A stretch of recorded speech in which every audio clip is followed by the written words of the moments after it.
Bonjour et bienvenue une nouvelle fois sur l'espace dédié au site mécaniqueuniverselle.net.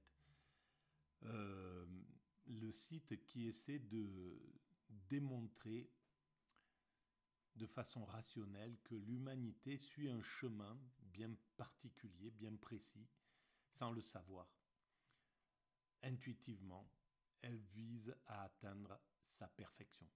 Et c'est nous, les êtres humains, qui composons l'humanité depuis son origine, qui travaillons sans le savoir à cette œuvre incroyable qui est l'accession, en somme, à quelque chose qui s'apparenterait à l'idée qu'on peut se faire du paradis. On construit le paradis pour nos futurs descendants, et on l'ignore. Alors, évidemment, il faudra quelques siècles encore d'évolution, mais on n'est pas loin d'arriver vers cette finalité. Peut-être 2, 3, 4, peut-être 10 siècles, peu importe. Et peut-être ça ira plus vite, parce que à partir du moment où l'humanité aura pris conscience de ce qu'elle réalise de façon inconsciente, que la science aura déterminé, parce que c'est la science seulement qui peut dire avec certitude, avec voilà, l'humanité, le sens de l'humanité, c'est celui-ci. Et effectivement, on va, si on continue les progrès tels qu'on les développe depuis l'origine, si on les prolonge, eh ben, on atteint un état une sorte de paradis. Voilà. C'est-à-dire un monde où l'homme n'est plus un loup pour l'homme, où l'humanité a réglé toutes ses pathologies, les pathologies qui sont le résultat de la transformation d'un primate naturel en un humain abouti, dans cette lente chrysalide, eh bien, il y a tout un tas de pathologies qui sont nées et qui font que l'homme peut représenter un danger pour l'homme. La guerre, la violence, le vol, la prédation, l'esclavagisme, le colonialisme, l'affirmation de soi aux dépens d'autrui, etc. Toutes ces... La torture, le vol, etc., etc. Toutes ces conséquences découlent de la transformation de la difficulté de maîtriser des pulsions qui, à l'origine, étaient naturelles et qui, par le biais de l'évolution, se sont transformées en ce que nous connaissons et qui font que le monde n'est pas limpide, que le monde est... que ce n'est pas un paradis auquel on a affaire. Quand on regarde le monde, on voit bien qu'on n'a pas atteint le paradis. Alors que la planète ressemble à un paradis. On sent qu'elle a le potentiel pour être un véritable paradis. Donc il faudra également dépasser le fait d'avoir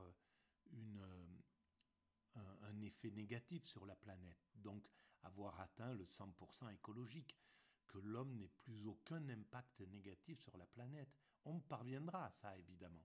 Mais il faudra du temps pour sortir de tout ce qui engendre ce côté négatif, qui est le résultat de l'évolution inconsciente. On n'avait pas conscience qu'on impactait le climat au 19e siècle ou au début du 20e. On commence à prendre conscience de ça et on commence à modifier notre comportement.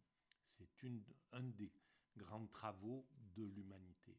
Les 3 travaux, selon moi, très importants, c'est la maîtrise progressive du questionnement, la maîtrise progressive du comportement, la maîtrise progressive de l'environnement.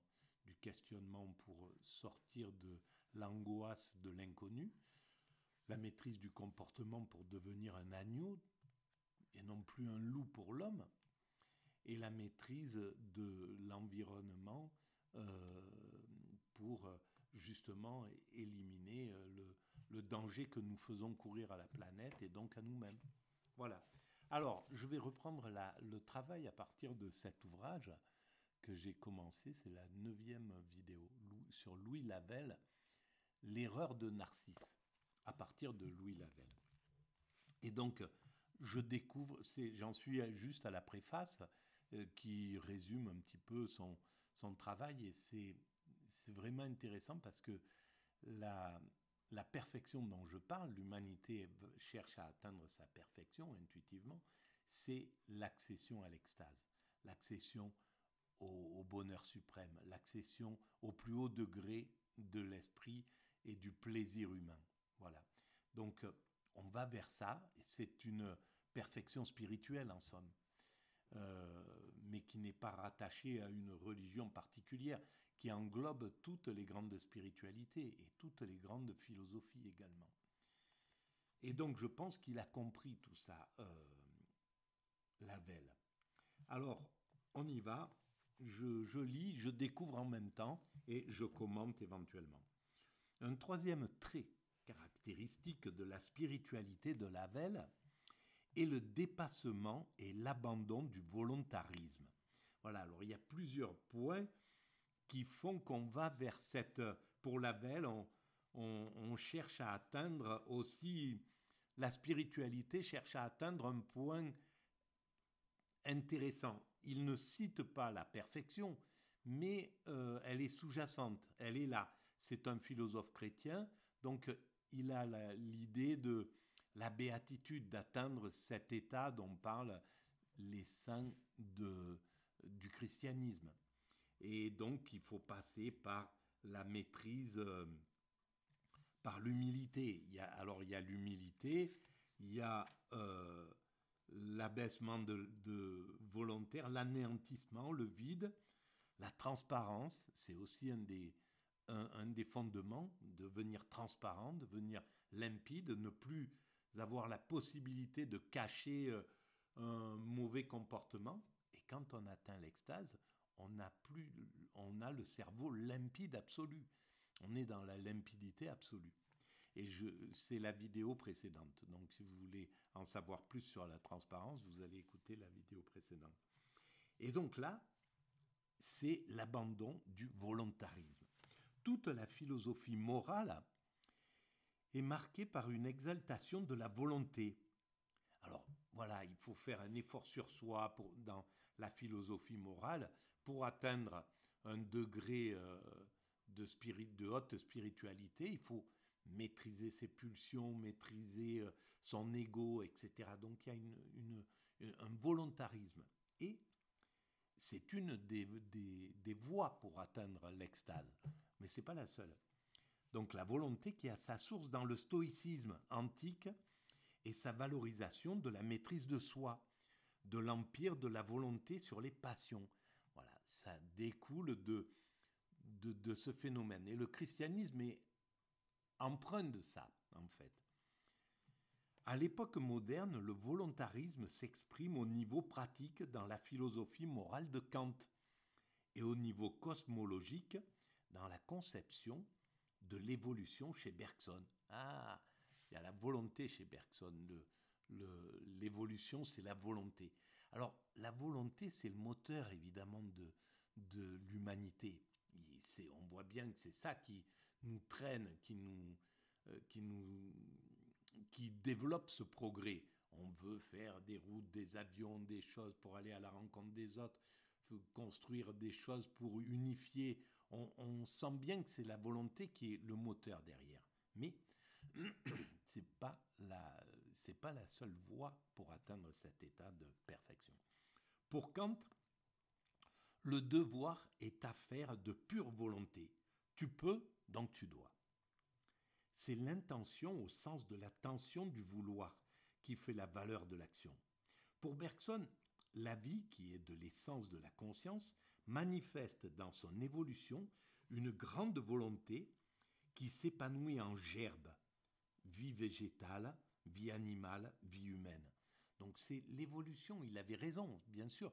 C'est le principe de l'évolution du vivant vers l'esprit supérieur dont parle Hegel et dont je parle aussi, puisque c'est ça vers quoi nous tendons. Alors, et franchit les obstacles qui lui opposent la retombée de l'élan vital en inertie matérielle. La supériorité de la volonté sur l'intelligence est un thème commun à Kant et à Bergson, même s'il s'exprime en des langages fort différents. Lavelle nous entraîne dans un autre registre. Il ne s'agit plus de s'acharner à vouloir, il faut accepter le donner. Et ça, c'est un autre type de philosophie. Il y a la philosophie du vouloir, par exemple le moine zen qui veut atteindre l'extase, ou le bouddhiste qui veut atteindre cet état-là, il va maîtriser son corps, il va méditer, il va passer des heures à contrir son corps, etc. C'est la même chose pour le chrétien, c'est la même chose pour etc. Tout un tas de philosophies. Il y a cette option de maîtriser l'ego pour atteindre l'extase. Mais il y a aussi l'abandon. Et il a raison. C'est-à-dire que la supériorité, donc, Lavelle nous entraîne dans un autre registre. Il ne s'agit plus de s'acharner à vouloir, il faut accepter le donner, se lâcher prise. Dans le lâcher prise, on peut atteindre l'extase. Et moi, j'ai fait une expérience extatique qui a duré une semaine. Je ne savais pas du tout ce qui se passait. Je suis tombé là par hasard dans cet état et c'était sans volonté, sans chercher. Ça a été vraiment un lâcher-prise. Ça a été le lâcher-prise qui m'a conduit à ça, de façon instinctive, quoi, on va dire. La volonté doit faire le sacrifice d'elle-même. Donc, pour celui qui veut le faire par la volonté de l'extension de la volonté, il peut le faire, il sait qu'il a la volonté, et donc il va abandonner cette volonté, il va accepter le monde tel qu'il vient. Il va tout accepter de façon limpide, le bien comme le mal, sans aucun effort, sans faire d'effort de volonté pour résister ou pour maîtriser quelque chose. La liberté spirituelle est au-delà du vouloir. Ainsi, pardon, deux points, ouvrez les guillemets, la vocation est proprement ce qu'il y a d'irrésistible dans l'exercice de notre volonté. Mais elle crée en même temps ce rapport personnel et nominatif de Dieu avec chaque individu, qui est l'objet propre de la foi, et sans lequel notre vie est dépourvue de sens et privée de tout lien avec l'absolu. Alors on voit bien que c'est une réflexion chrétienne, mais ça fonctionne. Ça pourrait être laïque. Là, il se trouve que c'est sous cet angle-là qu'il l'exprime, parce qu'il est chrétien. Mais ce lâcher-prise, il permet à quelqu'un qui serait athée d'atteindre le même état. Avoir une vocation, quelle qu'elle soit, c'est être appelé à une tâche qu'on est seul à pouvoir remplir. Donc c'est la vocation d'atteindre le... Si on a la vocation, si c'est quelque chose qui est inscrit en soi, on n'a pas besoin de faire un effort, c'est quelque chose qui nous guide vers cet état. Lavelle use ici d'un vieux mot, celui d'élection. Celui qui a conscience d'être élu pour remplir une tâche sait bien que sa volonté n'y est pas pour grand-chose. Et là, on retrouve la parole de Hegel. Ça n'est pas moi qui écris, c'est je suis écrit. Il y a quelque chose qui écrit à travers moi. Et ça, quand on fait une œuvre philosophique ou spirituelle, ou n'importe, on a le sentiment qu'on est guidé, on est poussé, il y a quelque chose qui est au-dessus. L'ego, il n'a plus aucun impact en réalité, quand on est dans une sorte de mission. C'est comme ça que je perçois la mécanique universelle, le travail que j'ai écrit. Le seul rôle de la volonté est de nous préparer à accueillir cette élection. Voilà, c'est l'impulsion en somme. Lavelle a su dire qu'au-delà de l'effort volontaire, il y a une détente intérieure que marque l'abandon de tout amour-propre. Et c'est toujours le même schéma pour atteindre cet état d'extase. Il faut abandonner l'amour-propre, abandonner l'ego, abandonner être dans l'abandon, et là, on peut tomber dans cet état d'extase. L'accès au monde spirituel, il ne parle pas d'extase, hein, Lavelle, c'est moi qui parle d'extase parce que c'est selon mon expérience. L'accès au monde spirituel désamorce toute tension de la volonté et nous réconcilie avec nous-mêmes et avec le tout. C'est exactement ce que j'ai ressenti avec l'extase, en vivant l'extase. Alors il écrit, ce qu'il s'agit de retrouver, c'est la simplicité et l'intégrité de cet acte spirituel qui abolit la volonté propre et qui ne ressemble à une détente et à un abandon que parce que loin d'être au-dessous de l'effort, il est au-dessus de l'effort en fait. C'est cet abandon de la volonté nous met en accueil de tout. Donc on accepte tout ce qui vient et donc on se retrouve en lien, en harmonie avec le tout, en amour avec le tout. Et ça, c'est l'état d'extase, tout simplement. C'est pour ça que je me permets de parler d'extase. Lavelle a eu un sens très vif des dangers qui menacent la volonté et en font une faculté dangereuse. Il ne faut pas oublier que Lavelle, là, il écrit en 1939 cet ouvrage. Donc là, la volonté de puissance, la volonté du nazisme et du fascisme, on a vu où ça conduisait. Et donc la volonté, c'est une horreur sous cet angle-là. Alors que quand elle est dirigée contre soi, la volonté, pour soi, disons, quand c'est le bouddhiste qui cherche à atteindre, qui veut maîtriser ses propres pulsions pour atteindre cet état de nirvana, d'éveil, il n'y a pas de danger. Mais quand la volonté est juste sans spiritualité, ben on voit ce que ça donne. Donc, la volonté est victime de l'ivresse de son initiative et de son pouvoir. Elle est nécessaire pour disposer l'homme au consentement, à l'acceptation du don. Mais contrairement à l'intelligence et à l'amour, elle ne se satisfait jamais de ce qui est. Elle confond aisément la liberté et l'indépendance. Or, il faut que la volonté renonce à cette indépendance pour trouver la vraie liberté de l'esprit dans la dépendance mutuelle qui est l'amour, la dépendance à Dieu. En fait, on s'abandonne dans Dieu. À ce moment-là, c'est une véritable indépendance, mais on perd la dépendance à notre ego. Voilà, c'est une dépendance, c'est une indépendance à l'ego, mais c'est une dépendance au divin dans ce moment d'extase. La volonté n'est qu'un premier moment. Il ne faut pas en rester là pour reconnaître que dans le monde spirituel, tout est grâce. Eh bien, là, on voit le travail je crois que c'est Simone Weil, sur la grâce, justement. La délicatesse spirituelle de la pensée de Lavelle consiste essentiellement dans cet abaissement de la volonté pour laisser advenir l'autre. C'est là ce qu'on peut appeler la générosité ou la bonté de cette spiritualité. Dans cet état d'extase, on est dans le don absolu, mais parce qu'on n'a plus de... on est attaché à plus rien. Mais ça n'empêche pas qu'on est attaché à l'amour général du monde, à quelque chose qui est un pur amour, quoi. Lavelle renonce à agir sur autrui par respect pour l'infinie diversité des vocations individuelles. Voilà.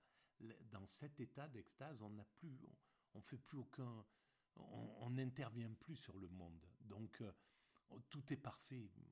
Et c'est ce qui donne dans les expériences d'extatique du 19e siècle qui ont été analysées par certains, c'était, je ne sais plus si c'est Piaget ou je ne me souviens plus comment il s'appelait, ce psychologue de l'époque de Freud, qui a été étudié des cas d'extase, j'ai mis son travail sur mon site. Si vous cherchez extase, vous tombez dessus. Je ne me souviens plus son nom exactement.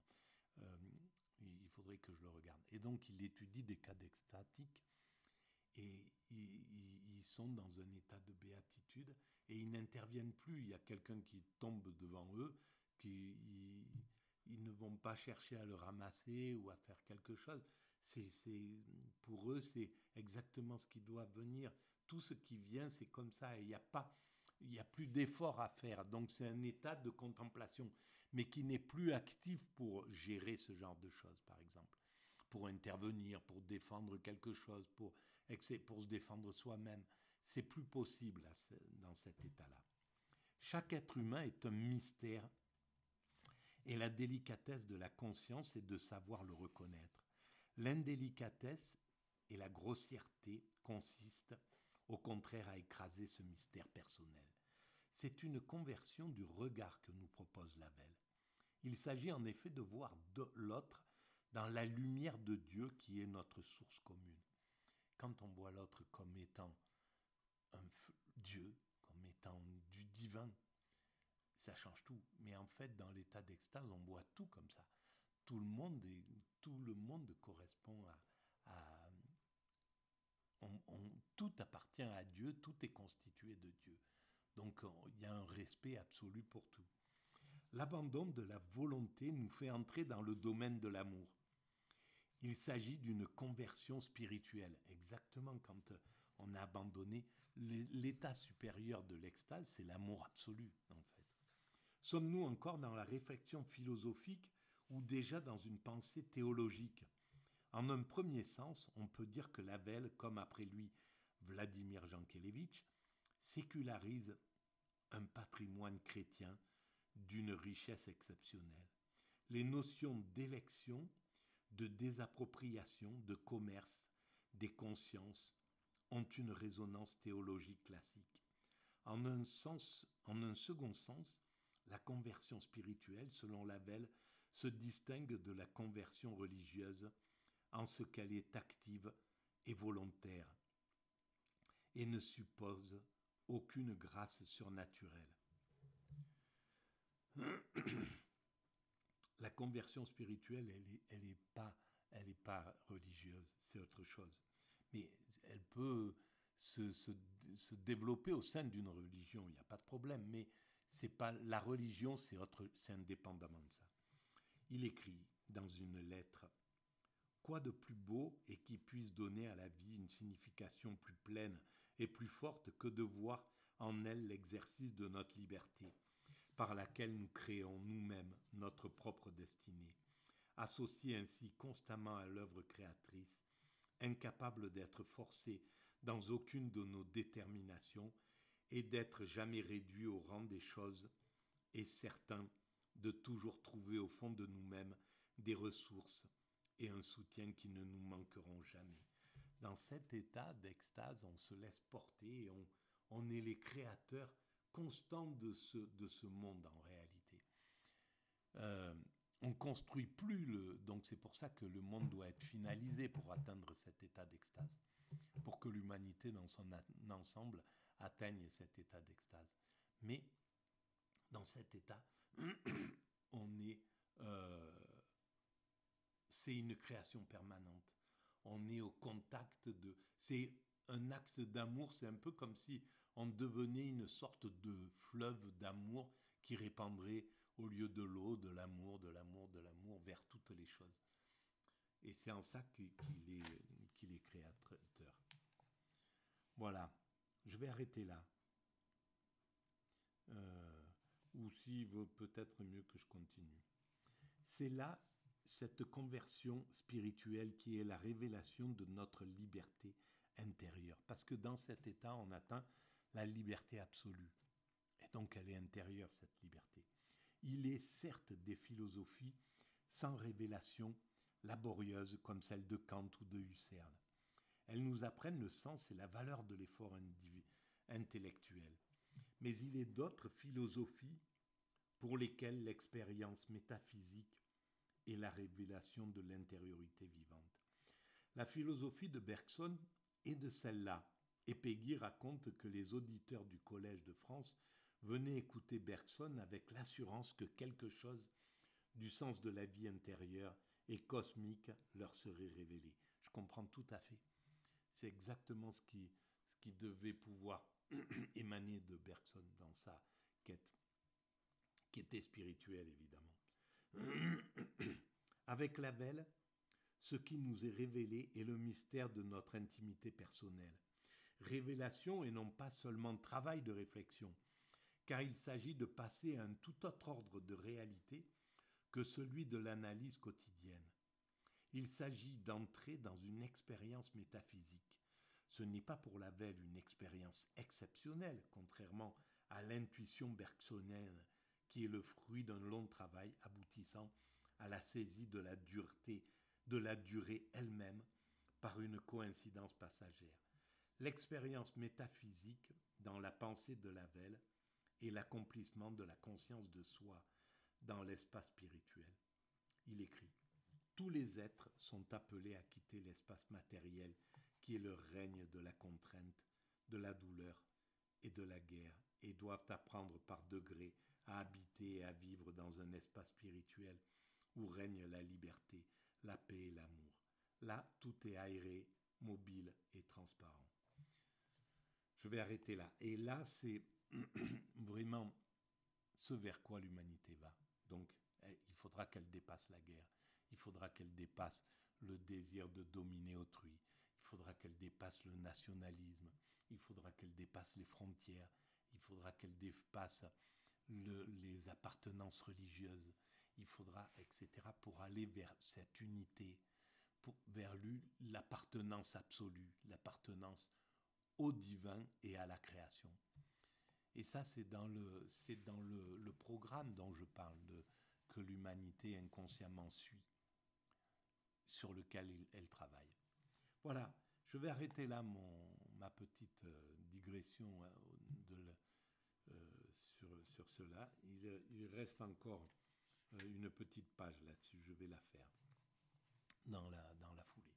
Voilà, je vous remercie. Si vous pensez qu'il y a un peu d'intérêt à ces vidéos, vous pouvez mettre des pouces, vous pouvez vous abonner, vous pouvez envoyer le lien à vos amis, vous pouvez établir des liens avec votre site ou avec d'autres sites, vous pouvez promouvoir la mécanique universelle, vous pouvez participer à la mécanique universelle, il vous suffit de m'envoyer un petit message.